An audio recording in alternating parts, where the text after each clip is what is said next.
Bonjour à tous. Dans le livre de Luc, raconte une parabole, une histoire d'un homme qui voulait construire une tour. Et le Seigneur, il donne ce conseil. Il dit, si un homme qui veut construire une tour, il faut qu'il s'assoie, qu'il calcule et qu'il voit s'il a de quoi terminer.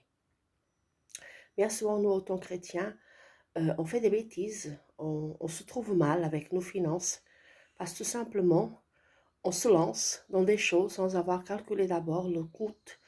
Est-ce combien ça va nous coûter? Est-ce qu'on va avoir de quoi payer?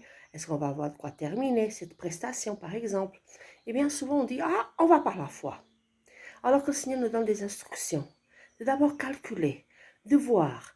Et puis, vous savez, il faut vraiment avoir un planning des finances. Il faut savoir, il faut faire des comptes, il faut calculer, il faut prévoir, pardon. Donc, et bien souvent, bien sûr, il y a des moments que le Seigneur nous dit clairement, va par la foi, ma fille. Fais ce pas et tu vas voir que je vais pourvoir.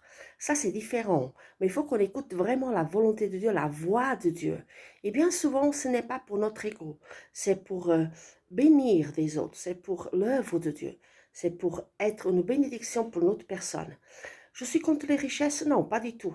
Je ne suis pas contre les richesses. Demain, j'aurai mon compte en banque bien rempli, je serai bien contente. Mais je suis pour la gestion de tout ce que Dieu nous donne. Donc, nous devons gérer, nous devons avoir une bonne gestion, nous devons avoir, faisons des cours s'il le faut, demandons de l'aide.